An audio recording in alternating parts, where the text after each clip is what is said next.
أجيب دعوة الداع إذا دعاني فليستجيبوا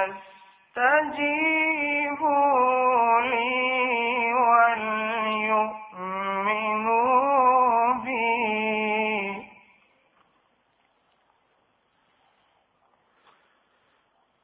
أجيب دعوة الداع إذا دعاني فليستجيبوا لي وليؤمنوا بي لعلهم يرشدون.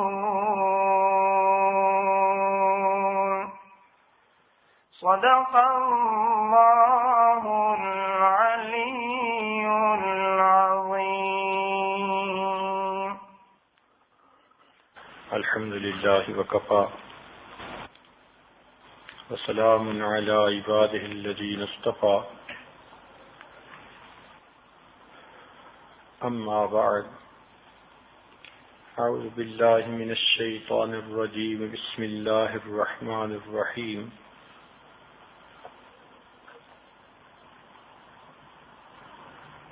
ظهر الفساد في البر والبحر بما كسبت أيدي الناس سبحان ربك رب العزة عما يصفون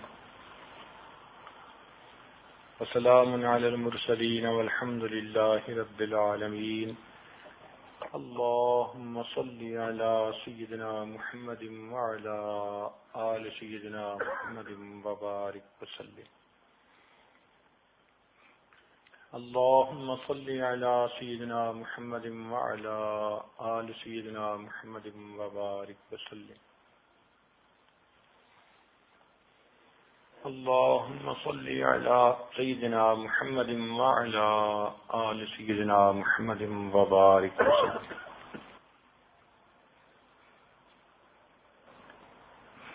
انسانی زندگی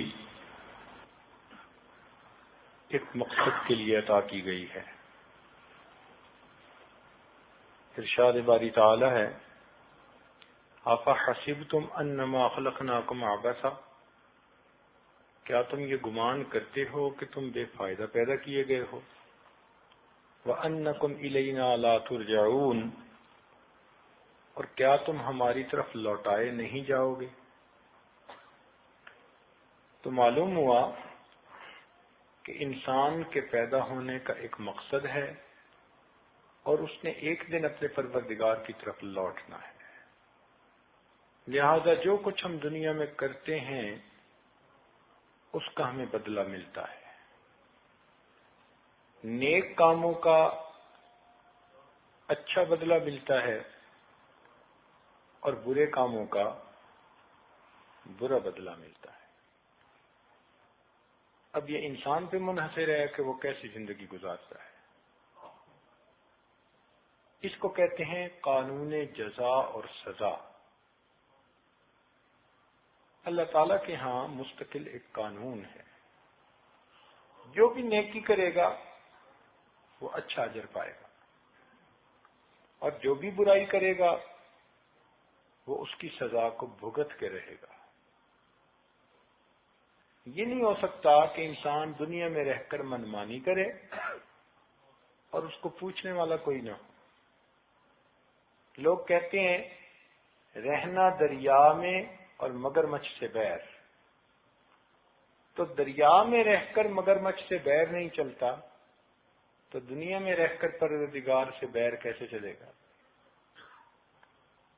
جو انسان اللہ تعالیٰ کی نافرمانیاں کرتا ہے اللہ تعالیٰ اسی دنیا میں اس کو کچھ نقد سزا دے دیتے ہیں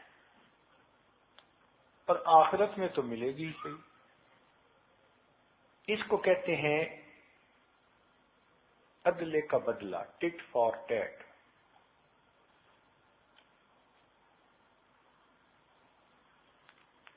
یہ کوئی ہو سکتا ہے کہ ایک آدمی کیکر کا درخت بوئے اور اس کے اوپر پھل لگنے لگ جائیں؟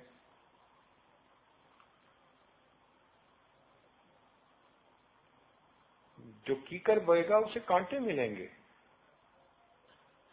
جو گناہ کرے گا اسے اس کی سزا ملے گی.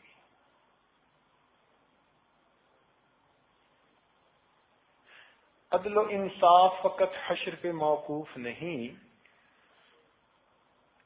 عدل و انصاف فقط حشر پہ موقوف نہیں، زندگی خود بھی گناہوں کی سزا دیتی ہے. اس دنیا میں بھی انسان کو گناہوں کی سزا مل کے رہتی ہے. چنانچہ کتنے لوگ تھے، کتنی قومیں تھیں جنہوں نے منمانی کی اور پھر ان پر اللہ تعالیٰ کا عذاب آیا. اس کے تذکرے قرآن مجید میں موجود ہیں. کیا عبرت کے لیے یہ کافی نہیں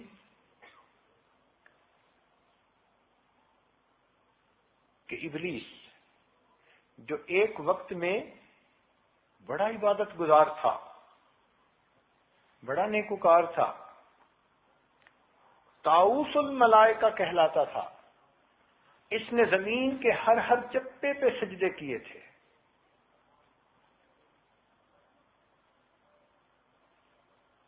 زمین کے ایک ایک چپے پر سجدے کیے، اتنا عبادت گزار.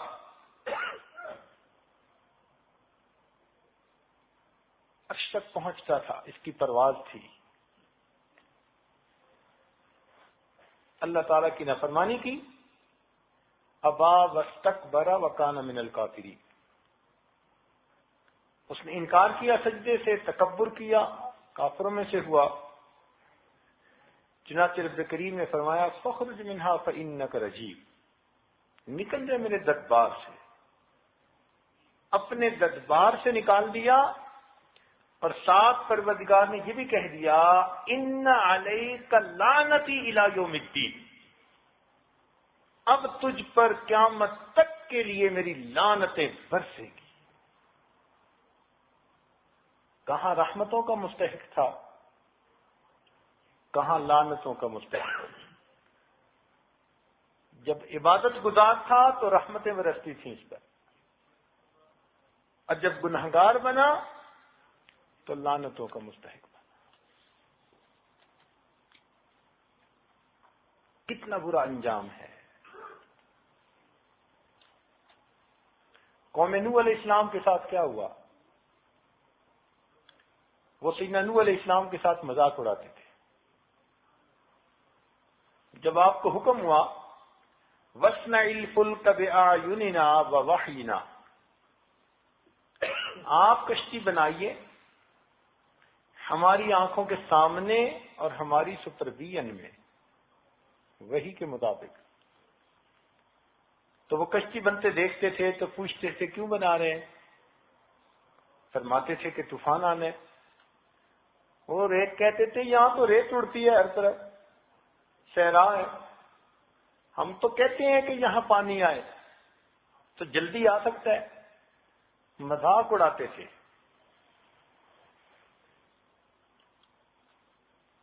قال ان تسخروا منا فانا نسخر منکم کما تسخرون، مذاق اڑاتے تھے. بس پھر اللہ رب العزت کا جب فیصلہ آ گیا تو اب پروردگار نے حضرت نوح علیہ السلام کو فرمایا وَلَا تُخَاطِبْنِي فِي الَّذِينَ ظَلَمُوا إِنَّهُمْ مُغْرَقُونَ. اب آپ نے مجھ سے ان ظالموں کے بارے میں گفتگو نہیں کرنی. میرے پیغمبر، ہو سکتا ہے آپ کا دل پسیج جائے، آپ کا دل نرم ہو جائے، آپ ان پر مہربان ہو جائیں. اب مجھ سے ان بارے میں کلام مت کیجئے، اب انہوں نے غرق ہو کے رہنا ہے. چنانچہ ایسا طوفان آیا کہ پوری دنیا میں سوائے وہ لوگ جو نوح علیہ السلام کی کشتی میں تھے باقی سب کو غرق کر کے رکھ دیا گیا. قوم عاد دنیا میں گزری ہے. مفسرین نے لکھا کہ 60 ہاتھ چوڑی ان کے سینے ہوتے تھے، ان کی باڈی ہوتی تھی، لمبے لمبے قد ہوتے تھے. وَتَنْحِتُونَ مِنَ الْجِبَالِ بَيُوتًا، پہاڑوں کو کھود کے گھر بناتے تھے. اور آج بھی دنیا میں ایسے مقامات موجود ہیں کہ پہاڑ کے اندر جائیں تو آپ کو عجیب و غریب اندر مکان بنے ہوئے محسوس ہوتے ہیں. جو آج کے انسان کے بس سے بھی باہر ہیں، ان کو اپنی طاقت پہ بڑا ناز تھا. کہتے تھے من اشد منا قوہ، کون ہے ہم سے طاقت والا زیادہ؟ اور اللہ تعالیٰ نے بھی تصدیق کر دی، لم یخلق مثلھا فی البلاد، ان جیسی قوم پھر شہروں میں پیدا نہیں ہوئی. تو طاقت پہ ناز تھا، گھمنڈ تھا. وقت کے نبی علیہ السلام کی بات نہ مانی، اللہ تعالیٰ نے ان پر تیز ہوا کا عذاب بھیجا. اور وہ تیز ہوا بھی کیسی کہ مومن کو لگتی تو اتنی اچھی کہ وہ دل خوش ہوتا اور کہتا کہ یہ دوا تو چلنی چاہیے، لیکن کافر کے لیے وہ اتنی تیز کہ اس کو پٹخ کے زمین پہ مارتی. پٹخ پٹخ کے زمین پہ مارا، حتیٰ کہ ان کی لاشیں ایسے بکھری تھیں کأنہم اعجاز نخل خاویہ، جیسے کہ کھجور کے تنے بکھرے ہوئے پڑے ہوتے. پوری قوم کو ختم کر کے رکھ دیا، ہوا کا عذاب بھیجا. قوم سمود،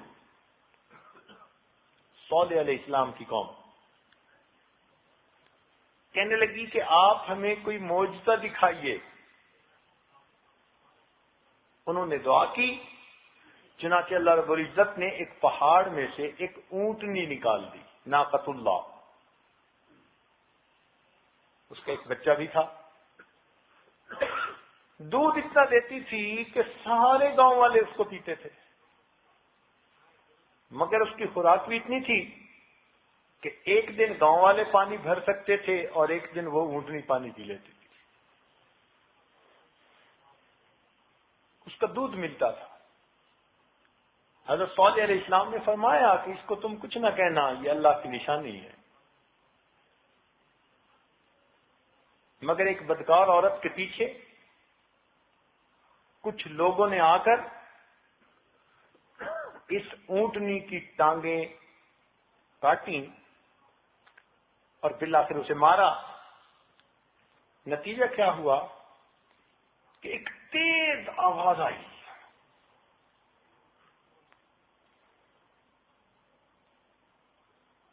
حضرت صالح علیہ السلام نے فرمایا تھا فلا تمسوها بسوء فیاخذکم عذاب علیم. اس اونٹنی کو کچھ نہ کہنا، دردناک عذاب ملے گا. جب بات نہ مانی فاخذتهم الرجفة فاصبحوا في دارهم جاثمين. ایک کڑک آواز جیسے بجلی کڑکتی ہے نا، اگلے دن سب اپنے گھروں کے اندر مردے پڑے ہوئے تھے. قوم لوط غیر فطری عمل کرتے تھے. حضرت لوط علیہ السلام نے انہیں بہت سمجھایا، الٹا مذاق کرتے، انہم اناس یتطہرون، یہ بڑے پاک لوگ ہیں جی.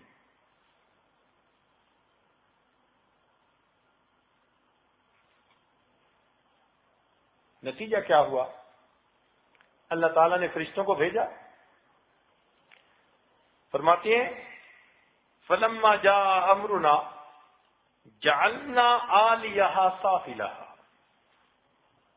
زمین کے ٹکڑے کو حضرت جبریل علیہ السلام نے اکھاڑا اور اکھاڑ کر آسمان کی بلندیوں تک لے گئے، حتیٰ کہ اس بستی کے مرغوں کی اذانیں پہلے آسمان کے فرشتوں نے سنی اور وہاں سے جا کے الٹ دیا اور پھر ان کے اوپر پتھر برسائے. وَأَمْطَرْنَا عَلَيْهَا حِجَارَةً مِّن سِجِّيلٍ. حضرت شعیب علیہ السلام کی قوم تاجر لوگ تھے، مگر ناپ تول میں کمی بیشی کرتے تھے، ڈنڈی مارتے تھے. ان کو بہت سمجھایا کہ ناپ تول میں کمی مت کرو، باز نہیں آئے. قرآن مجید میں ہے وَأَخَذَتِ الَّذِينَ ظَلَمُوا الصَّيْحَةُ. ان پر بھی ایک زوردار آواز ایسی آئی، بجلی کی چمک جیسی، اس قوم کو بھی ختم کر کے رکھا. فرعون بیعون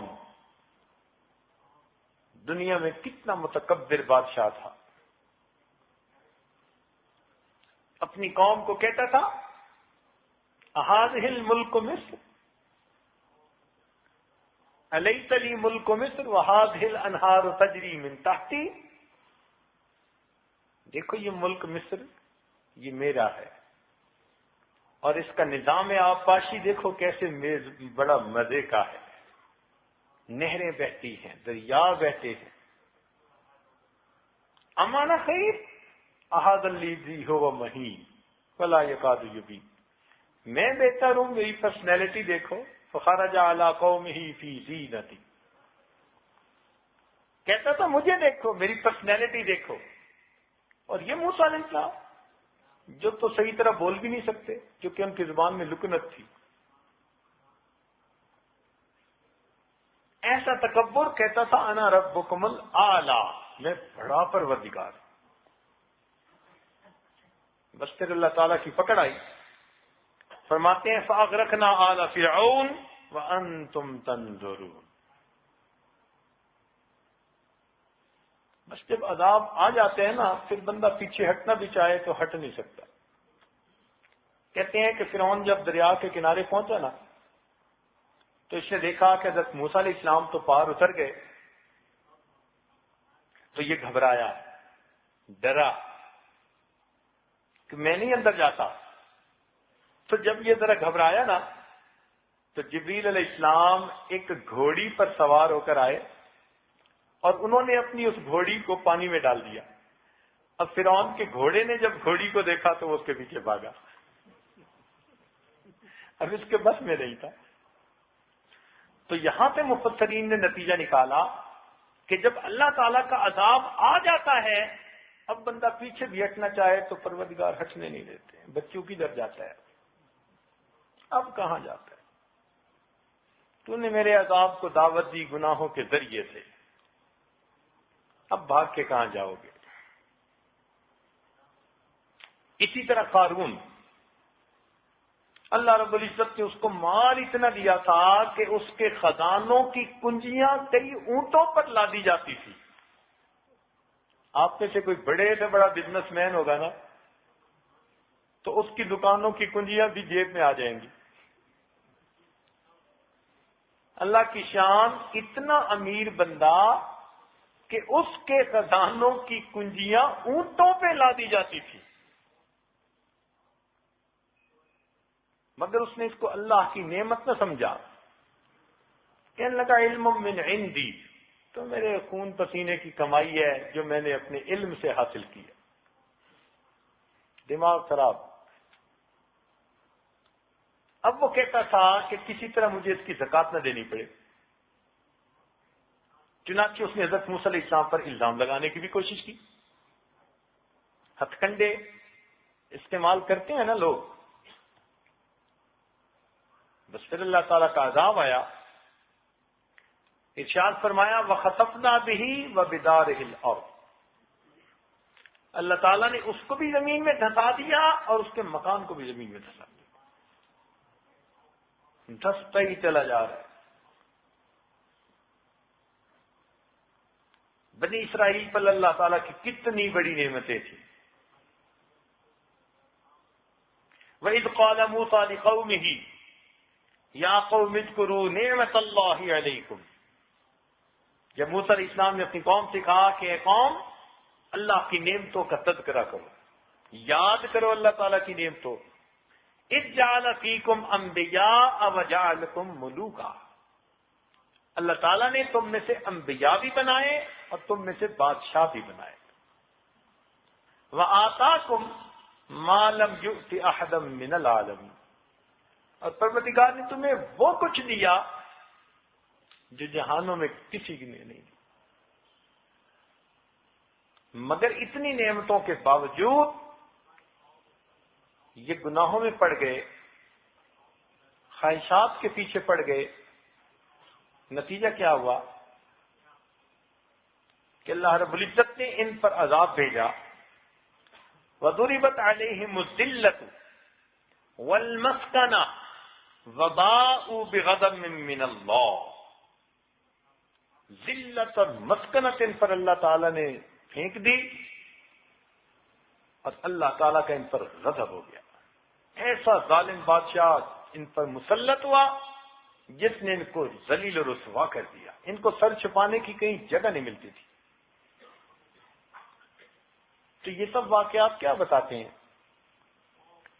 کہ جس نے بھی دنیا میں اپنی منمانی کی، اپنے رب کی نافرمانی کی، بالآخر اس پر اللہ تعالیٰ کی پکڑ آ گئی. جلد یا بدیر، کسی کو موقع مل جاتا ہے، کسی پر جلدی پکڑ آ جاتی ہے، آتی ضرور ہے. گناہوں کی سزا آخرت میں تو ملے گی ہی، دنیا میں بھی ملتی رہتی ہے. بکرے کی ماں کب تک خیر منائے گی؟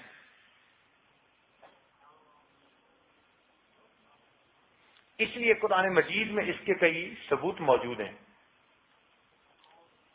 چنانچہ کئی جگہوں پر اللہ تعالیٰ نے عذاب کا تذکرہ کیا اور واضح طور پر کہا کہ یہ عذاب اس لیے کہ وہ عمل ایسا کرتے تھے. مثلا لفظ ان کے ذریعے اللہ تعالیٰ نے کچھ باتوں کا تذکرہ کیا.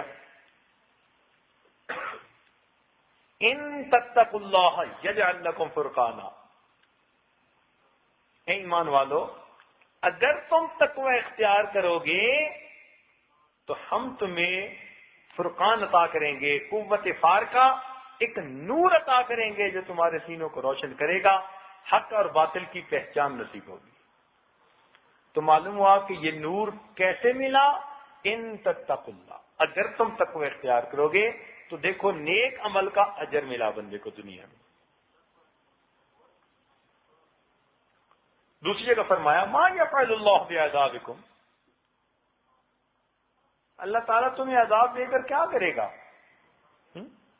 جیسے ہم اپنے سے باتیں کرتے کہتے ہیں کہ تمہیں عذاب دے کے اللہ کے ہاتھ کیا آئے گا؟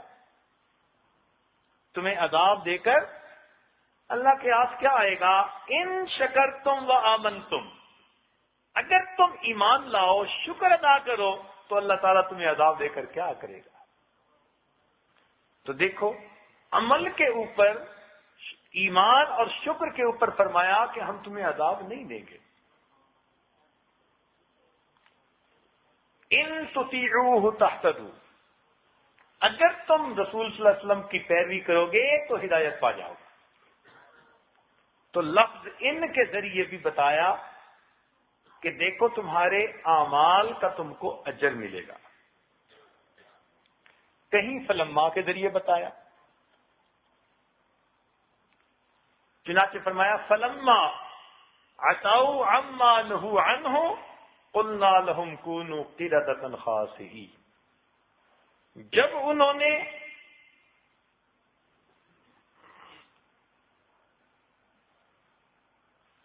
وہی کام نافرمانی کے کیے جس سے منع کر دیے گئے تھے، قلنا لهم، ہم نے ان کو کہا کونوا قردة خاسئین، بن جاؤ پھٹکارے ہوئے بندر.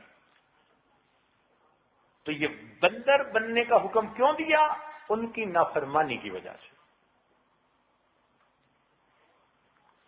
چنانچہ ایک جگہ فرمایا فلما آسفونا انتقمنا منہم واغرقناہم اجمعین، جب انہوں نے ہمیں متاسف کیا، یعنی ہماری بات کو پورا نہ کیا، ہمیں بڑا افسوس ہوا. جب انہوں نے ہمیں افسوس دلایا، انتقمنا منہم، ہم نے بھی ان سے انتقام لیا. تو اب دیکھو قرآن مجید سے ثبوت مل رہا ہے کہ انسان عمل ایسے کرتا ہے کہ پھر پروردگار اس کے گناہوں کا اس سے انتقام لیتے ہیں. اس لیے ایک جگہ فرمایا انا من المجرمین منتقمون، ہم مجرموں سے انتقام لے کر رہیں گے.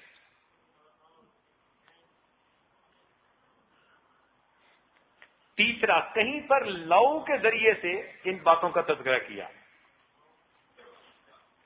وَأَن لَّوِ اسْتَقَامُوا عَلَى الطَّرِيقَةِ لَأَسْقَيْنَاهُم مَّاءً غَدَقًا. لو،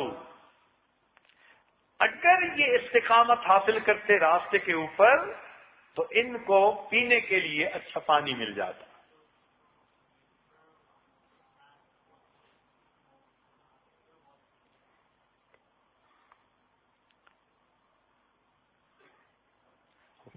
ایک جگہ فرمایا وَلَوْ أَنَّهُمْ فَعَلُوا مَا يُوعَدُونَ بِهِ لَكَانَ خَيْرًا لَهُمْ، اگر انہوں نے کیا ہوتا وہ جو ان کو نصیحت کی گئی تھی ان کے لیے بہتر ہوتا۔ تو اس لفظ کے ذریعے سے بھی اس بات کو کھولا گیا۔ کہیں پر ذالک کا لفظ استعمال کیا، ذالک بما قدمت ایدیکم، یہ جو تمہیں بدلہ ملا یہ اس لیے کہ تم نے اپنے ہاتھوں سے جو کچھ آگے بھیجا اس کا نتیجہ تھا۔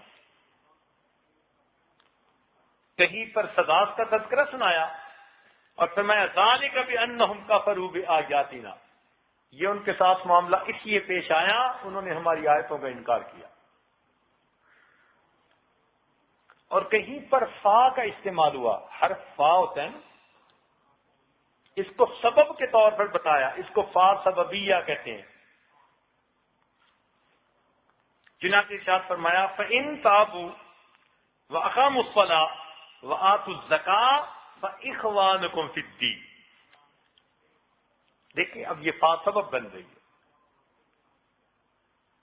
اگر یہ توبہ کریں، نماز قائم کریں اور زکوٰۃ ادا کریں تو یہ دین میں تمہارے بھائی ہیں۔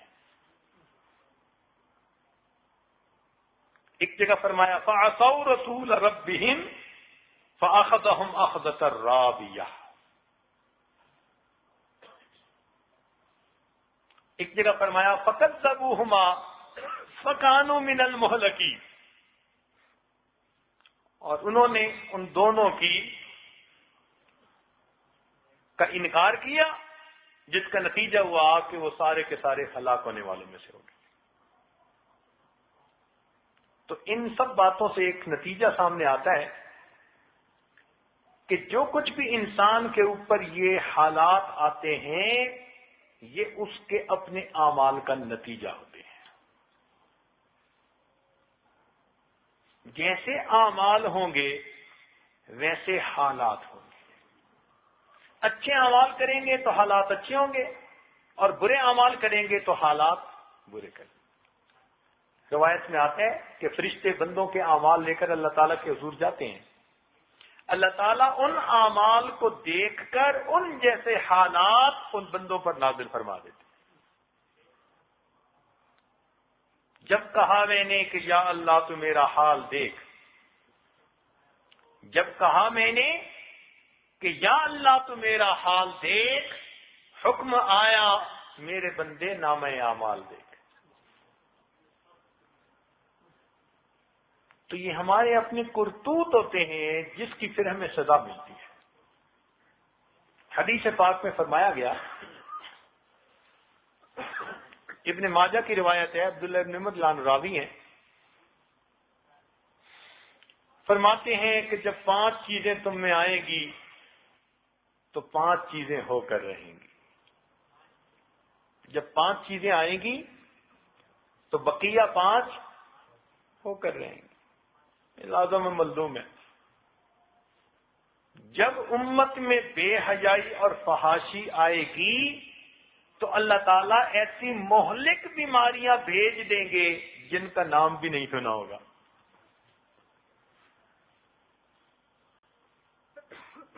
اور اب تو اس بات سے سب واقف ہیں کہ بے حیائی اور فحاشی کا کیا نتیجہ، کہیں 40% پازیٹو ہے تو کہیں 50% پازیٹو۔ شریعت نے پہلے بتا دیا، 1400 سال پہلے جب ایسی امراض کا کسی سائنسدان کو بھی نہیں پتا تھا، تصور نہیں کوئی کر سکتا تھا، اللہ تعالیٰ کے محبوب نے بتایا جب فحاشی اور بے حیائی عام ہو جائے گی ایسی مہلک بیماریاں پیدا ہوں گی کہ جو ماس سکیل پر لوگوں کو مار ڈالیں گی۔ آج گھر تو کیا ملک پریشان ہے۔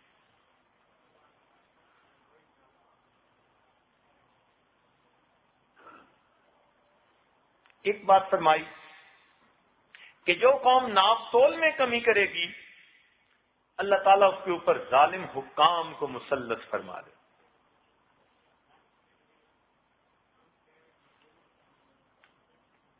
اور فرمایا کہ جو قوم زکوٰۃ کو تاوان سمجھے گی، بوجھ سمجھے گی، اللہ تعالیٰ اس کو قحط سالی عطا فرما دے۔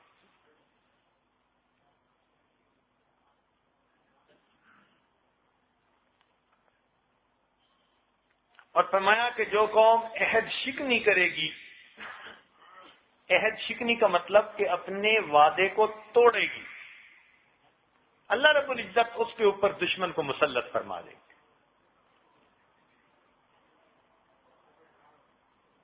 اور جو قوم قانون خدا کی خلاف ورزی کرے گی، قانون خدا کے خلاف حکم جاری کرے گی، اللہ تعالیٰ ان میں نا اتفاقی اور خانہ جنگی کی کیفیت پیدا فرما دے۔ آج ہم مسلمانوں کے حکام اپنے من مرضی کے قانون بناتے پھر رہے ہیں، نتیجہ کیا ہے کہ ایک کی دوسرے سے ٹانگ نہیں، ایک کی دوسرے سے سیگ نہیں ملتے۔ ایک خدا، ایک رسول، ایک قرآن، ایک کعبہ، ایک دین، ایک کا رخ مشرق کی طرف ہے، دوسرے کا مغرب کی طرف ہوتا ہے۔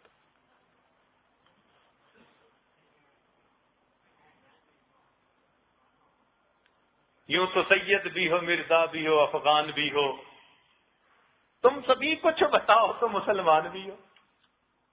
فرقہ بندی ہے کہیں اور کہیں ذاتیں ہیں، کیا زمانے میں پنپنے کی یہی باتیں ہیں؟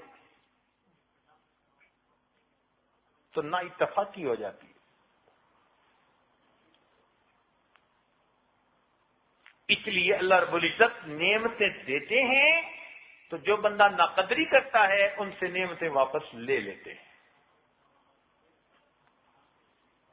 امام احمد رحمۃ اللہ علیہ نے روایت کیا کہ جب قبرص فتح ہوا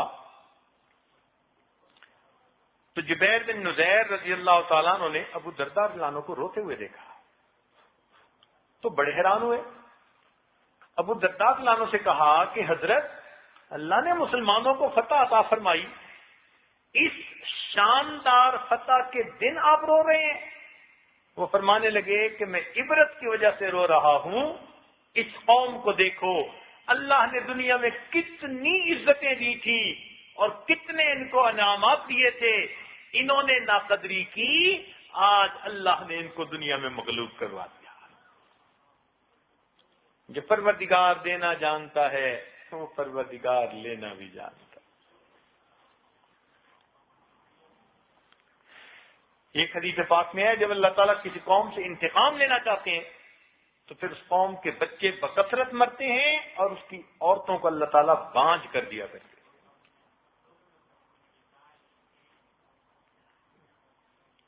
اور ایک روایت میں ہے کہ جب اللہ رب العزت کسی قوم سے ناراض ہوتے ہیں تو اللہ تعالیٰ ان پر لعنت بھیجتے ہیں اور اللہ تعالیٰ کی لعنت کا اثر 7 پشتوں تک باقی رہتا ہے۔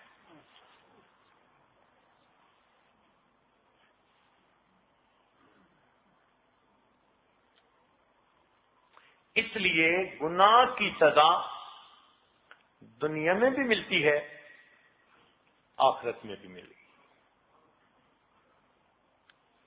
ارشاد باری تعالیٰ ہے مَن یعمل سوءًا یجز بہ، جو بھی کوئی گناہ کرے گا اسے اس کی سزا مل کر رہے گی، مگر سزا ملنے کے 3 طریقے ہیں۔ ذرا یہ بات توجہ سے سن لیجئے،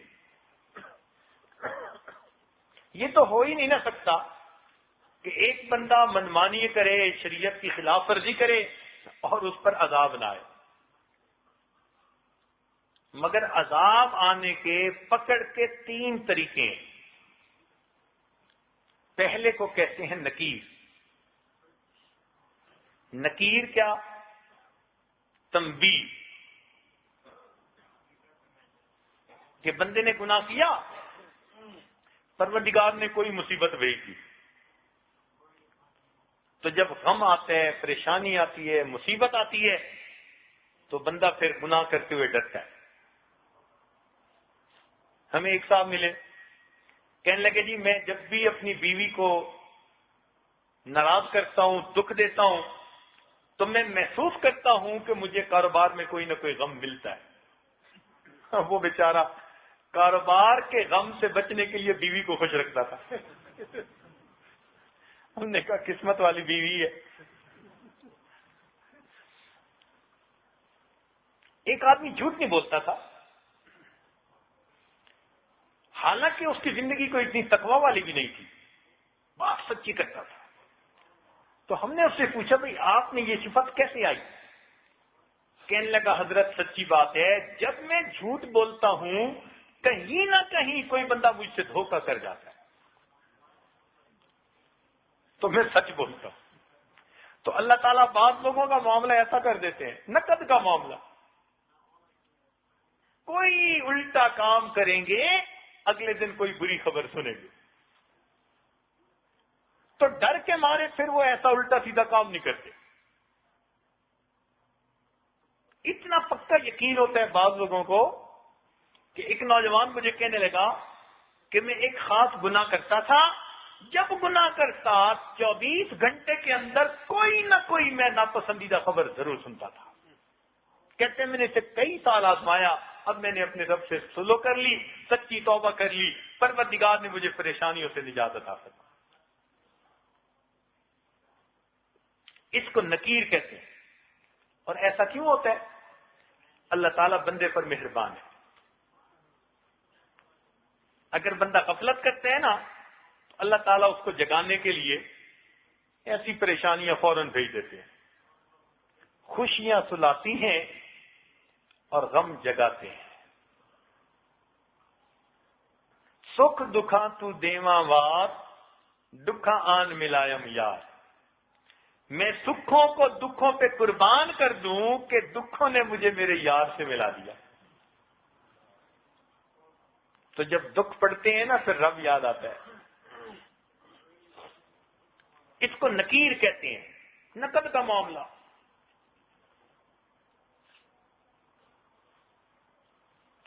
اور کبھی کبھی سزا میں تاخیر ہوتی ہے.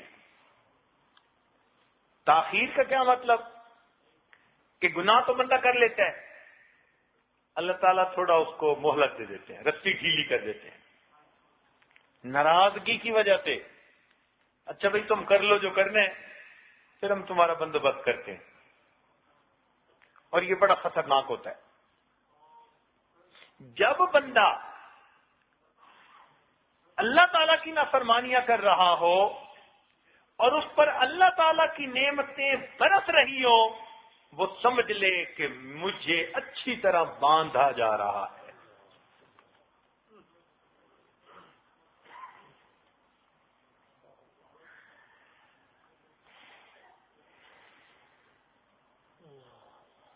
تو کبھی کبھی تاخیر،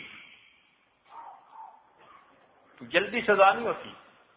چنانچہ جنید بغدادی رحمۃ اللہ علیہ کا ایک شاگرد تھا، اس نے بری نظر کہیں ڈالی، نتیجہ کیا نکلا کہ 20 سال کے بعد قرآن مجید کا حفظ بھول گیا.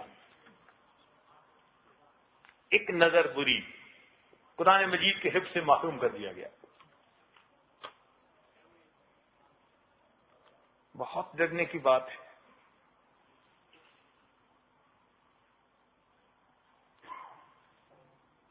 گناہ جوانی میں کیے، اللہ تعالیٰ نے بڑھاپے میں بیوی کو نافرمان بنا دیا اور اولاد ماں کے ساتھ ہو گئی. اب جو بوڑھا ہو، اولاد ماں کے ساتھ ہو جائے اور بیوی خامن کی نافرمان بن جائے، اس بندے کی زندگی جو خراب ہوتی ہے وہ بتا نہیں سکتا. بڑھاپے میں بیوی کا ناموافق ہو جانا بہت بڑی سزا، بہت بڑی سزا. ہم نے ایک آدمی کو دیکھا اپنی زندگی میں، بڑا افسر تھا، اس نے ساری زندگی اپنی بیوی کو بہت دبا کے رکھا. بچے اس کے پڑھ لکھ کے ایک جج بن گیا، ایک سلام بن گیا، بڑے افسر بن گئے. انہوں نے ماں کو دیکھا کہ اس نے بہت مظلومیت کا وقت گزارا ہے، وہ سارے ماں کے ساتھ. اب ادھر یہ صاحب بوڑھے ہو گئے تو ایک دن بیوی نے کہا کہ جناب گھر سے چھٹی تمہاری. بیٹوں نے بھی کہہ دیا جو امی کہہ رہی ہے وہی ہوگا. اب تک آپ نے کیا جو مرضی آئی، اب امی کی مرضی چلے گی. گھر سے اس کو نکال دیا گیا. کچھ دن وہ مسجد میں رہا، نہ کوئی اس کا کھانا پکانے والا، نہ کوئی اس کو پاس بٹھانے والا. جتنا اس کا بڑھاپا خراب ہوتے ہم نے آنکھوں سے دیکھا، ہم کانپا کرتے تھے. دھکے کھاتا تھا، روتا تھا بیٹھ بیٹھ کے. گناہ جوانی میں کیے، اللہ تعالی نے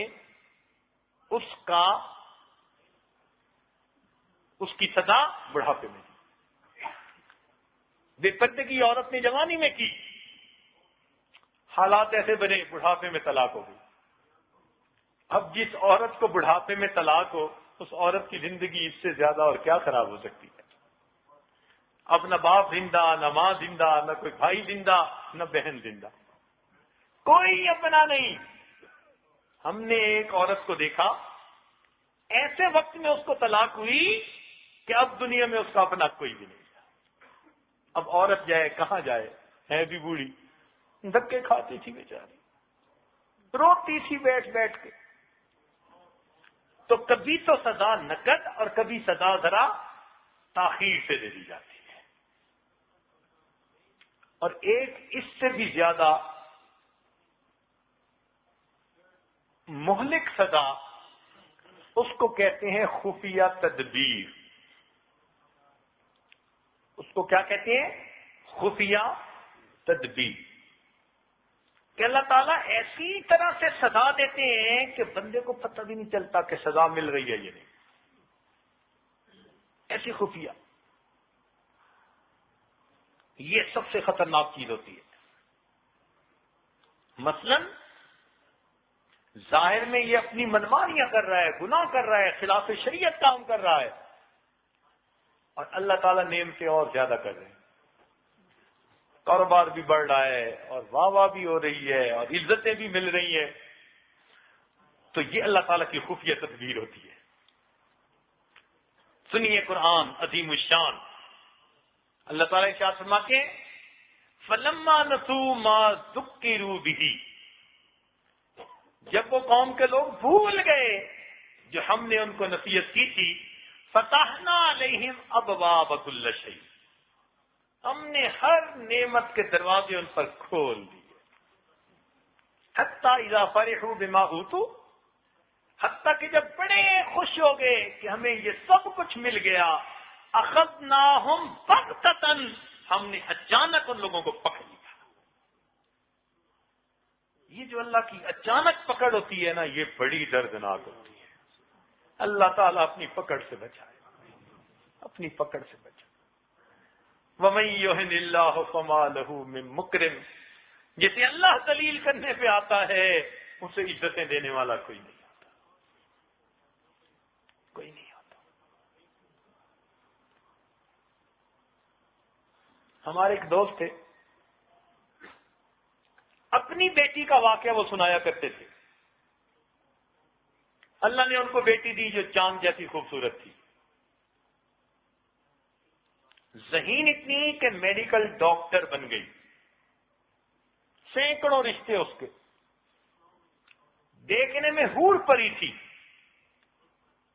اور MBBS ڈاکٹر اوپر سے بن گئی. بڑے بڑے رشتے آئے، مگر اس میں تکبر تھا. جو آتا وہ حقارت سے ٹھکرا دیتی، جب پرپوزل آتی حقارت سے ٹھکرا دیتی. اس کی کہیں نظر جمتی نہیں تھی. نیک رشتے بھی آئے، مال والے رشتے بھی آئے. ذرا ماں باپ نے رشتے کی بات کی، وہ اس میں 10 عیب نکال کے یہ کوئی رشتہ ہے. آ جاتے ہیں ٹکے ٹکے کے لوگ، تکبر کی بات کرتی. ماں باپ اسے سمجھاتے، بیٹی یہ پرپوزل کا آنا نوجوان بچی کے لیے اللہ کی نعمت ہوتی ہے، نعمت کی ناقدری نہ کرو. اتنے پرپوزل ہیں، جہاں تمہارا دل مطمئن ہوتا ہے بتاؤ، ہم تمہارا رشتہ کر دیں گے. اسے کوئی پسند ہی نہ آتا. خوبصورت سے خوبصورت نوجوان، نیک سے نیک نوجوان بڑے عزت والی فیملی کے نوجوان، ہر ایک کو وہ حقارت سے ٹھکرا دیتے. خود کہتے تھے کہ بس میری بیٹی پہ اللہ کی پکڑ آ گئی. اللہ کی پکڑ کیسی آئی کہ ایک مرتبہ اس نے کوئی آپریشن کیا تو اس آپریشن تھیٹر میں پتہ نہیں کیا ہوا کہ اس کے ہاتھ کی یہ جو انگلیوں کی جلد تھی نا، یہ مردہ ہونی شروع ہو گئی.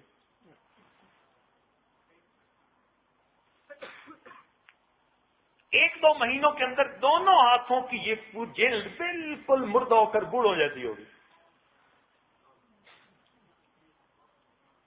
اب ایسی حور پری، لیکن ہاتھ دیکھو تو بوڑھوں والے، ہر وقت ہاتھ چھپائے رکھتی، دستانے پہنے رکھتی. اب پرپوزل آنی بند ہو گئی. جو عورت آتی سے دیکھتی، اس کے ہاتھ دیکھتی، کہتی میں نہیں بیٹے کے لیے لیتی. کرتے کرتے عمر 32 سال ہو گئی. اب اس کو پتا چلا کہ اب تو میری پرپوزل کوئی نہیں. اب وہ چاہتی کہ میرا کہیں رشتہ ہو جائے اور رشتہ کرنے کے لیے کوئی تیار نہ ہوتا. جتنا تکبر کرتی تھی اللہ نے اتنے ناک رگڑوائے. اب نمازیں پڑھتی ہے، اب سجدے کرتی ہے، اب روتی ہے، اب دعائیں مانگتی ہے. اب اس کا رشتہ کرنے والا کوئی. اس کے والد پھر پوچھنے کے لیے کوئی عمل آئے اور آ کر انہوں نے یہ خود تفصیل بتائی. کہنے لگی اتنی پریشان ہے، کہتی ہے کہ دنیا میں اللہ نے میری زندگی کو جہنم بنا دیا. اور وہ کہتے ہیں کہ ہم مانتے ہیں کہ ہماری بیٹی کا تکبر تھا، ہماری بیٹی کی غلطی تھی. جب سینکڑوں رشتے تھے تو اس وقت کسی طرف نظر نہیں جمتی تھی، اب راہیں تکتی ہے کوئی رشتے والا آتا نہیں.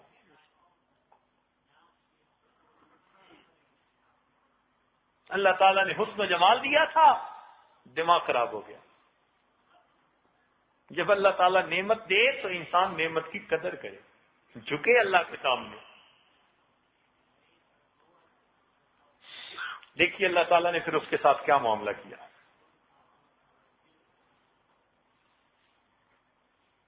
تو کئی مرتبہ سزا ایسے ملتی ہے کہ بندے کو پتہ بھی نہیں چلتا. چنانچہ بنی اسرائیل کا ایک عالم مگر کسی گناہ میں ملوث ہو گیا. اب علم تو تھا نا، اسے پتا تھا کہ گناہ کی سزا ملنی ہے. گناہ بھی کرتا تھا، اوپر سے ڈرتا بھی تھا. گناہ بھی کرتا تھا، ڈرتا بھی تھا. گناہ بھی کرتا تھا، ڈرتا بھی تھا کہ کچھ نہ کچھ میرے ساتھ ہونا ضرور. کچھ عرصہ گزر گیا تو ایک دن اس نے تہجد کی نماز پڑھی اور تہجد کے بعد دعا مانگنے لگا، اللہ تو کتنا کریم اور کتنا مہربان ہے کہ میں تو تیری نافرمانی کر رہا ہوں اور تو نے مجھ پر اپنی نعمت سے سلامت رکھی ہوئی ہے. میں تو تیری نافرمانی کر رہا ہوں اور تو نے اپنی نعمتیں مجھ پر سلامت رکھی ہیں. جب اس نے یہ بات کہی، اللہ تعالی نے اس کے دل میں القاء فرمایا، میرے بندے نعمتیں سلامت نہیں، تو محروم ہے، تجھے محرومی کا پتہ نہیں ہے. تو حیران ہوا، یا اللہ میں کس نعمت سے محروم ہوں؟ تو اللہ تعالیٰ نے دل میں بات ڈالی کہ تو سوچ، جس دن پہلی مرتبہ تو نے یہ کبیرہ گناہ کا ارتکاب کیا تھا، اس دن سے ہم نے رات کے آخری پہر کے مناجات کی لذت سے تمہیں محروم کر دیا.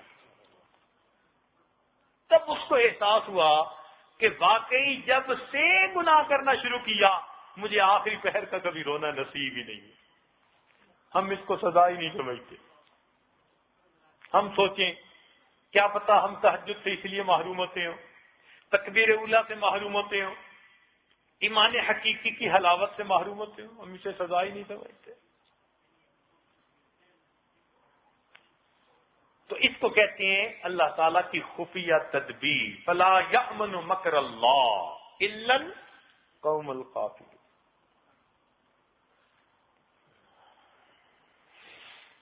تین باتیں بہت اہم ہیں، ذرا توجہ فرمائیے گا. ایک بات قرآن کریم میں فرما دیا گیا، انما بغیکم علی انفسکم. تمہاری بغاوتیں تمہاری اپنی جانوں پر، یعنی تم جتنے گناہ کرو گے، بغاوت کرو گے، اس کا اثر تم پر لوٹ کے رہے گا. انما بغیکم علی انفسکم، یہ بغاوتیں تمہارے اپنے. کیا مطلب؟ ہم اللہ تعالیٰ کی اگر نافرمانی کریں گے، اللہ تعالیٰ مخلوق کو ہمارا نافرمان بنا دیں گے، اور یہ عام دستور ہے. حضرت دعا کریں میرے بچے تو افلاطون بن گئے، سنتے ہی نہیں کسی کی. تم رب کی نہیں سنتے، بچے تمہاری نہیں سنتے. اس لیے فضیل بن عیاض رحمۃ اللہ علیہ فرماتے تھے، میں نے جب بھی اللہ تعالیٰ کی نافرمانی کی، میں نے اس کا اثر فوراً یا اپنی بیوی میں دیکھا، یا اپنے غلام میں دیکھا، یا سواری کے جانور میں دیکھا. جو میرے ماتحت تھے انہوں نے میری نافرمانی. تو ہم اگر چاہتے ہیں کہ ہماری اولاد فرما بردار بنے، تو ہمیں چاہیے کہ ہم اپنے رب کے فرما بردار بنیں.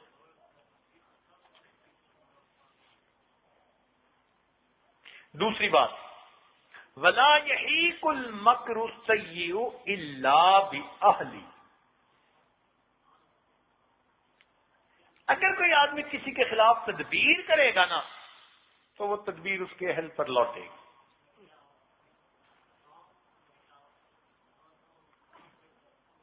کسی کا برا سوچیں گے، آپ کے اپنے اہل خانہ کے ساتھ برا ہوگا. یہ اللہ کا بنا ہوا قانون ہے، اور اس کو آزمایا ہے لوگوں نے.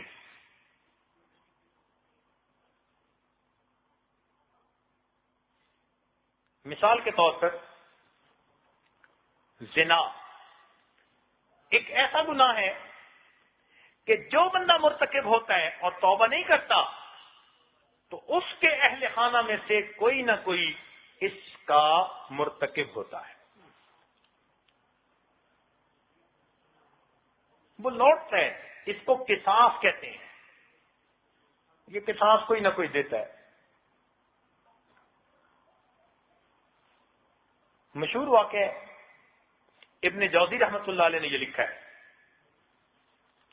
فرماتے ہیں کہ ایک سنار تھا، جیولر، اور اس کے گھر ایک آدمی 18-20 سال سے پانی بھرا کرتا تھا. ایک دن جب وہ پانی دینے کے لیے آیا اور اس کی بیوی نے دروازہ کھولا، تو اس نے پانی تو بھرا، مگر اس کی بیوی کا ہاتھ پکڑ کے اس نے شہوت سے دبایا. جب دوپہر کے وقت وہ جیولر گھر آیا، اس نے دیکھا کہ بیوی رو رہی ہے. پوچھا کیا ہوا؟ کہنے لگی یہ 17-18 سال سے کام کر رہا تھا، اتنا ہمیں اس پر اعتماد تھا، یہ ایسا بدبخت نکلا کہ آج اس نے میرا بازو پکڑ کے شہوت کے ساتھ دبایا. تو اس جیولر کی آنکھوں سے آنسو آ گئے. بیوی نے پوچھا آپ کیوں رو رہے ہیں؟ وہ کہنے لگا کہ یہ اس کا قصور نہیں، یہ میرا قصور ہے. تمہارا قصور کیسے؟ کہنے لگا میرے پاس عورت زیور خریدنے آئی تھی، چوڑیاں خریدی، کہنے لگی مجھے ذرا پہناؤ، مدد کرو. تو میں نے دیکھا تو اس کے ہاتھ مجھے خوبصورت لگے، پسند آئے. میں نے اس کے ہاتھوں کو شہوت سے دبایا، اس کے نتیجے میں کسی نے میری بیوی کے ہاتھوں کو شہوت سے دبایا. پھر وہ کہنے لگا کہ میں آج سچی توبہ کرتا ہوں اور وعدہ کرتا ہوں کہ میں آج کے بعد ایسی کوتاہی نہیں کروں گا.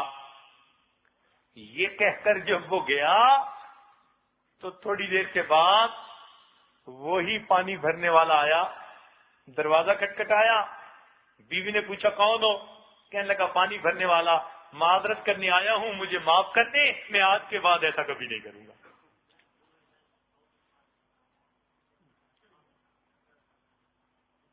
ایک عالم نے، ابن جوزی رحمۃ اللہ یہ بھی لکھتے ہیں کہ ایک عالم نے یہ بات کسی بادشاہ کو سنائی. بادشاہ نیکوکار تھا، اچھا تھا. وہ کہنے لگا اچھا اس میں کوئی ایک قصاص کا معاملہ ہے. انہوں نے کہا شریعت کا معاملہ ایسا نہیں، لیکن ایک قانون، ایک خداوندی ہے، غیبی قانون ہے، وہ اسی طرح چلتا ہے. اس نے کہا اچھا میں آزماتا ہوں. اس کی اپنی بیٹی تھی جوان العمر. اس نے اپنی بیٹی سے کہا کہ بیٹی تم جاؤ ذرا بازار کا چکر لگا کے آؤ،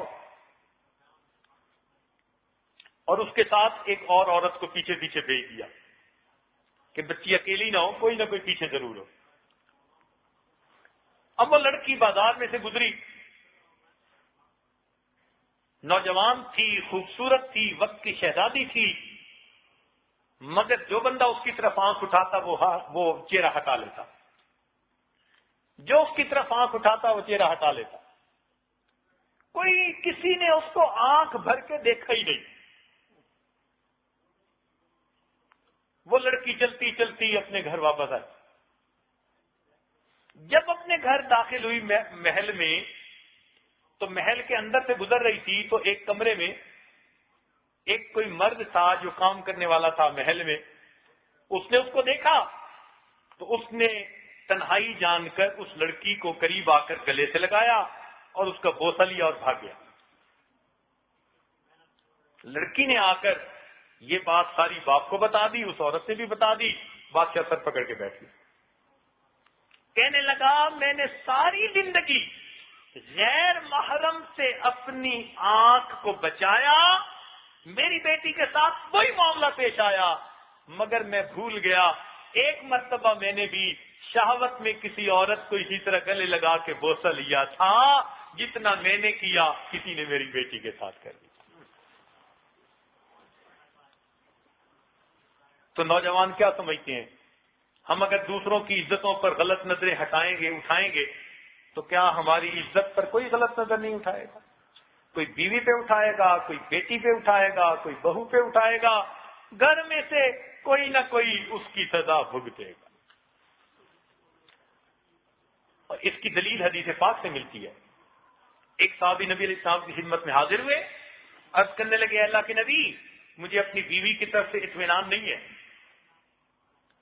مجھے اپنی بیوی کی طرف سے اطمینان نہیں ہے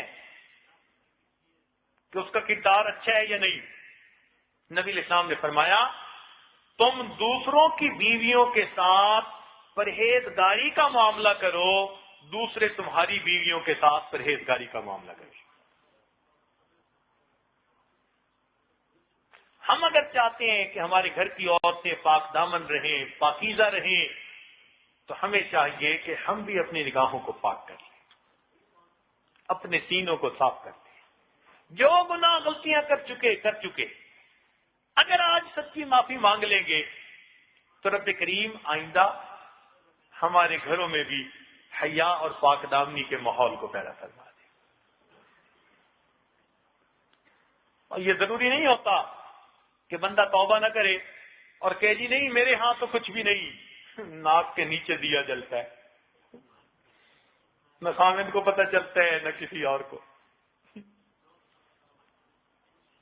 اللہ کا قانون سچا. اس لیے ہمیں چاہیے کہ ہم اپنے آپ کو ایسے گناہوں سے بہت بچائیں. جیسی کرنی ویسی بھرنی، نہ مانے تو کر کے دیکھ، اور جنت بھی ہے دوزخ بھی ہے، نہ مانے تو مر کے.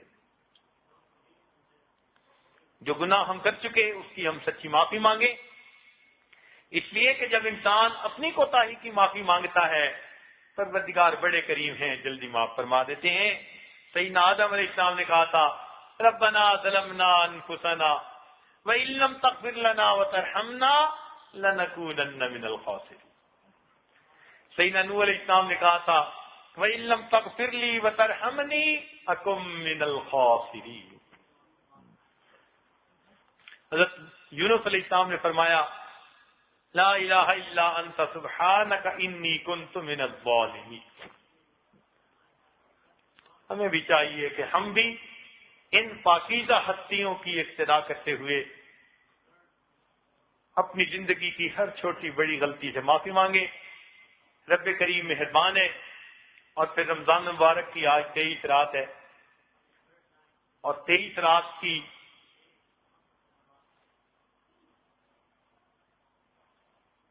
اور راتوں میں سے ہے، کیا معلوم کہ آج ہی شب قدر ہو؟ تو یہ چند راتیں ہی تو ہیں، 21، 23، 25، 27، 29۔ اللہ تعالی ہمیں ان راتوں کی قدردانی کی توفیق عطا فرمائے، اور ہم آج اپنے رب سے ان تمام گناہوں کی سچی معافی مانگ لیں۔ ایسا نہ ہو کہ پروردگار کی پکڑ آئے، اس کی پکڑ آنے سے پہلے پہلے ہم اپنے پروردگار سے معافی مانگیں۔ اور میرے دوستو، ہم پکڑ کے قابل نہیں ہیں، ہم آزمائشوں کے قابل نہیں ہیں۔ ہم کس کھیت کی گاجر مولی ہیں؟ کیا اوقات ہے ہماری؟ اس کی پکڑ آتی ہے، ہم بڑے بڑوں کو تگنی کا ناچ نچا دیا کرتے ہیں۔ آدمی کی گھر بیٹھے بٹھائے عزت ختم ہو جاتی ہے، سر سے پگڑیاں اچھل جاتی ہیں، دوپٹے اتر جاتے ہیں، آدمی کسی کو چہرہ دکھانے کے قابل بھی نہیں ہوتا۔ اس لیے اللہ تعالیٰ کی پکڑ سے ہمیشہ ڈرنا چاہیے، معافیاں مانگنی چاہیے، اور اس پروردگار سے امید کرنی چاہیے کہ وہ ہم پر مہربانی فرمائے، ہمارے گناہوں کو معاف فرما دے۔ تو ہمارا مضمون پہلے دن تھا روز جزا کے بارے میں، کہ ایک دن آئے گا جزا مل کر رہے گی۔ اب یہ مضمون اس طرح سے چلے گا کہ گناہوں پر اللہ تعالی کی طرف سے عذاب آتا ہے۔ اسی ٹاپک کو اب لے کر چلیں گے انشاءاللہ۔ کل یہ بات کھولیں گے کہ گناہوں کے دنیا میں عذاب کیا ہیں، یا گناہوں کے دنیا میں نقصان کیا ہوتے ہیں، پھر گناہوں کے آخرت میں نقصانات کیا ہوں گے، پھر ٹاپک کھولیں گے کہ نیکی کے دنیا میں فائدے کتنے ہوتے ہیں، اور نیکی کے آخرت میں فائدے کیا ہوں گے، تاکہ ہم نیکی کریں اور گناہوں سے بچیں۔ پروردگار ہمارے لیے آسان فرما دے۔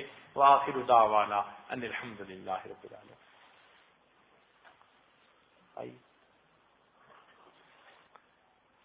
اے رسول امی خاتم المرسلین، تجھ سا کوئی نہیں، تجھ سا کوئی نہیں، کوئی نہیں۔ اے رسول امی خاتم المرسلین، تجھ سا کوئی نہیں، تجھ سا کوئی نہیں، کوئی نہیں۔ ہے عقیدہ یہ اپنا بصدق و یقین، تجھ سا کوئی نہیں، تجھ سا کوئی نہیں، کوئی نہیں۔ دست قدرت نے ایسا بنایا تجھے، جملہ اوصاف سے ہے سجایا تجھے۔ دست قدرت نے ایسا بنایا تجھے، جملہ اوصاف سے ہے سجایا تجھے۔ اے ازل کے ہنسی، اے ابد کے ہنسی، تجھ سا کوئی نہیں، تجھ سا کوئی نہیں، کوئی نہیں۔ بزم کونین پہلے سجائی گئی، پھر تیری ذات منظر پہ لائی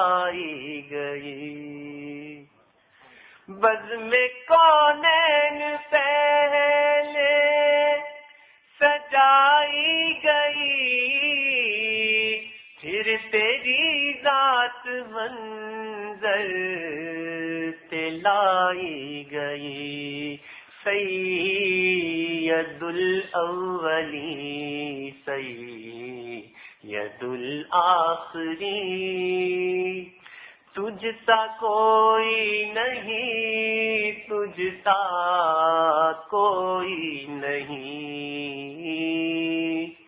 کوئی نہیں۔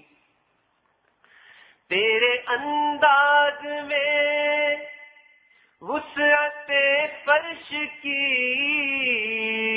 تیری پرواز میں رفعت عرش کی، تیرے انداز میں وسعت فرش کی، تیری پرواز میں رفعت عرش کی، تیرے انفاس میں خلد کی یاسمی، تجھ سا کوئی نہیں، تجھ سا کوئی نہیں، کوئی نہیں۔ تیرا سکہ رواں کل جہاں میں ہوا، اس زمین میں ہوا، آسماں میں ہوا، تیرا سکہ رواں کل جہاں میں ہوا، اس زمین میں ہوا، آسماں میں ہوا، کیا عرب کیا عجم سب ہے دیر نگی، تجھ سا کوئی نہیں، تجھ سا کوئی نہیں، کوئی نہیں۔ اے رسول امی خاتم المرسلین، تجھ سا کوئی نہیں، تجھ سا کوئی نہیں، کوئی نہیں۔ سدرۃ المنتہا راہ گزر میں تیری، کعبہ قوسین گر سے سفر میں تیری، سدرۃ المنتہا راہ گزر میں تیری، کعبہ قوسین گر سے سفر میں تیری، تو ہے حق کے قریب، حق ہے تیرے قریب، تجھ سا کوئی نہیں، تجھ سا کوئی نہیں، کوئی نہیں۔ اے رسول امی خاتم المرسلین، تجھ سا کوئی نہیں، تجھ سا کوئی نہیں، کوئی نہیں۔ مصطفیٰ مجتبیٰ تیری حمد و ثنا، میرے بس میں نہیں، دست ترس میں نہیں۔ مصطفیٰ مجتبیٰ تیری حمد و ثنا، میرے بس میں نہیں، دست ترس میں نہیں۔ دل کو ہمت عظمت نہیں لب کو یارا نہیں، تجھ سا کوئی نہیں، تجھ سا کوئی نہیں، کوئی نہیں، ہے سراپا نفیس انفس دو جہاں، سرور دل برا دل برے عاشقاں، ہے سراپا نفیس انفس دو جہاں، سرور دل برا دل برے عاشقاں، ڈھونڈتی ہے تجھے میری جان حزین، تجھ سا کوئی نہیں، تجھ سا کوئی نہیں،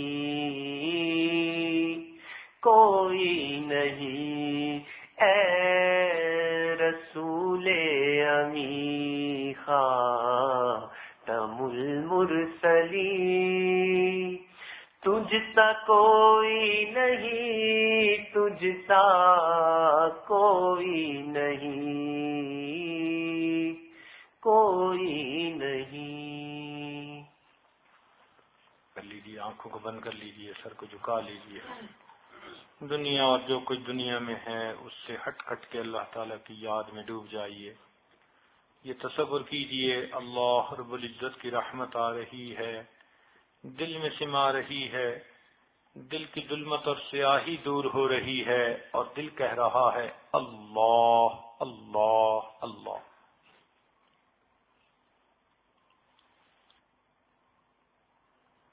انسان جب اپنے اندر جھانکتا ہے اسے اپنی اصل تصویر نظر آتی ہے۔ اپنے من کے دریچے کو کھولیے، اپنی اصل تصویر کو دیکھیے۔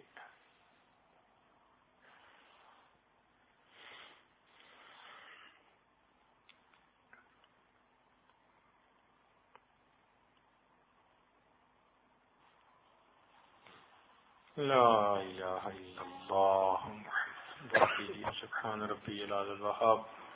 اللهم صل على سيدنا محمد وعلى آل سيدنا محمد وبارك وسلم۔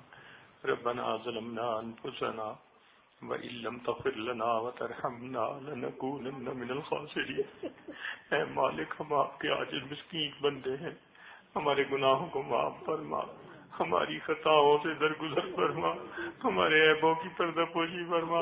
اے اللہ، ہم نے بہت گناہ کی ہے، آج کی اس بڑی رات میں معافی مانگتے ہیں، اللہ ہمیں معاف فرما دیجیے، اللہ ہمیں اپنی پکڑ سے بچا لیجیے، اللہ ہمیں اپنی سزا سے بچا لیجیے، اللہ ہمیں اپنے عذابوں سے بچا لیجیے، اللہ رحمت کا معاملہ فرما دیجیے۔ اللہ ہم بھولے رہے، بھٹکے رہے، گناہ کرتے رہے میرے مولا، مگر آج ہمیں احساس ہوا کہ ہم نے بہت برے کام کیے، اللہ معافی مانگتے ہیں، اے مالک ہمیں معاف فرما دیجیے، اے کریم آقا ہمیں اپنی پکڑ سے بچا لیجیے، اے اللہ ہم ناپ تول کے قابل نہیں ہیں، اللہ ہم ناپ تول کے قابل نہیں ہیں، اللہ امتحانوں سے بچا لینا، آزمائشوں سے بچا لینا، کرم کا معاملہ فرما دینا، رب کریم عزتوں بری زندگی عطا کر دینا، اللہ مخلوق کے سامنے رسوا نہ کرنا، اے اللہ مخلوق کے رحم و کرم سے نہ چھوڑنا، اے اللہ حالات کے رحم و کرم سے نہ چھوڑنا، نفس اور شیطان کے حوالے نہ کرنا، میرے مولا کرم کا معاملہ فرمانا، اے اللہ رحمت کا معاملہ فرمانا، اے اللہ ہم آپ کو ناراض نہیں کرنا چاہتے، مگر نفس ہمارا ایسا خبیث ہے، اس نے ہم سے بہت گناہ کروائے، اللہ اس نفس کو مطمئنہ بنا دیجیے، اس نفس کو مطمئنہ بنا دیجیے، اسی شریعت پر اطمینان عطا کر دیجیے، اور اللہ ہمیں نیکی کے اندر سکون عطا کر دیجیے، نیکی پر استقامت عطا کر دیجیے، اللہ ہمیں پاک دامنی کی زندگی عطا فرمائیے، ہماری نگاہوں کو پاک فرمائیے، ہمیں پاکیزہ کردار عطا فرمائیے، اے اللہ ہمیں نیکی والی زندگی عطا فرمائیے، اے اللہ ہمارے گھروں میں بھی نیکی کا ماحول پیدا فرمائیے، ہماری اولادوں کو بھی فرما بردار بنائیے۔ اللہ اولاد کے غموں سے محفوظ فرمانا، اولاد کے دکھوں سے محفوظ فرمانا، اولاد کی پریشانیوں سے محفوظ فرمانا۔ میرے مولا رحمت کا معاملہ فرما دینا۔ اے اللہ ہمارے کرتوتوں کی سزا کہیں ہماری اولاد نہ بھگتے، رب کریم رحمت فرما دینا، کرم کا معاملہ فرما دینا۔ اللہ ہمارے حال پر رحمت کی نظر فرمانا۔ اے اللہ اٹھے ہاتھوں کو قبول فرما لینا۔ میرے مولا ہمارے حال پر رحمت کی نظر فرمانا۔ اے مولا آج ہماری تمام گناہوں کو معاف فرما دیجیے، آئندہ نیکوکاری کی زندگی عطا فرما دیجیے۔ اے اللہ شریعت و سنت والی زندگی عطا فرمائیے۔ اے اللہ جتنے بھی دوست احباب دور قریب سے آئے ہیں سب کے اٹھے ہاتھوں کو قبول فرما لیجیے۔ اے اللہ گناہوں کو معاف فرما دیجیے، نیکی کا شوق عطا فرما دیجیے، گناہوں کی نفرتیں دلوں میں ڈال دیجیے۔ اے اللہ ہمیں گناہ سانپ اور بچھو کی طرح مضر دکھا دیجیے۔ رب کریم رحمت کا معاملہ فرما دیجیے۔ اے اللہ ہماری ان دعاؤں کو اپنی رحمت سے قبول فرما، ایمان حقیقی کی حلاوت نصیب فرما۔ رب کریم جو روزے نمازیں رکھی ہیں اس رمضان مبارک میں اللہ اپنی رحمت سے سب کو قبول فرما۔ اے اللہ اب تو دن بھی باقی تھوڑے ہی رہ گئے۔ اللہ یہ اللہ یہ آگ سے آزادی کا اشرا ہے، اتقم من النار، تو اللہ ہمیں آگ سے آزاد فرما دیجیے۔ اے اللہ آگ سے آزاد فرما دیجیے۔ اے رب الارباب ہمیں آگ سے آزاد فرما دیجیے۔ یا حنان یا منان ہمیں آگ سے آزاد فرما دیجیے۔ اللہ ہم پر احسان فرمائیے، ہمارے ساتھ کرم کا معاملہ فرمائیے۔ جو مانگا وہ بھی عطا فرما، جو مانگنا چاہیے تھا نہیں مانگ سکے وہ بھی عطا فرما۔ ہمارے عزیز اقارب مشائخ ماں باپ جن میں سے جو بھی فوت ہو چکے اللہ سب کی مغفرت فرما، اور جن کی آپ نے مغفرت کر دی قرب کے اعلیٰ درجات عطا فرما۔ اے اللہ ہماری ان دعاؤں کو اپنی رحمت سے قبول فرما۔ جنہوں نے دعاؤں کے لیے کہا یا جن کے ہم پر حقوق آتے ہیں یا جنہوں نے ہم سے وعدے لیے یا جنہوں نے ہم سے توقعات رکھی ہیں اللہ سب کو ان نیک دعاؤں میں شامل فرما۔ امت مسلمہ کو عزت رفتہ نصیب فرما، ہدایت کی ہواؤں کو عام فرما۔ جہاں بھی دین کا کام ہو رہا ہے پروردگار اس کی مدد اور نصرت فرما اور ان میں برکتیں عطا فرما۔ ربنا تقبل منا انك انت السميع العليم تب علينا انك انت التواب الرحيم صلى الله تعالى على حبيبه سيدنا محمد وآله وأصحابه أجمعين برحمتك يا أرحم الراحمين۔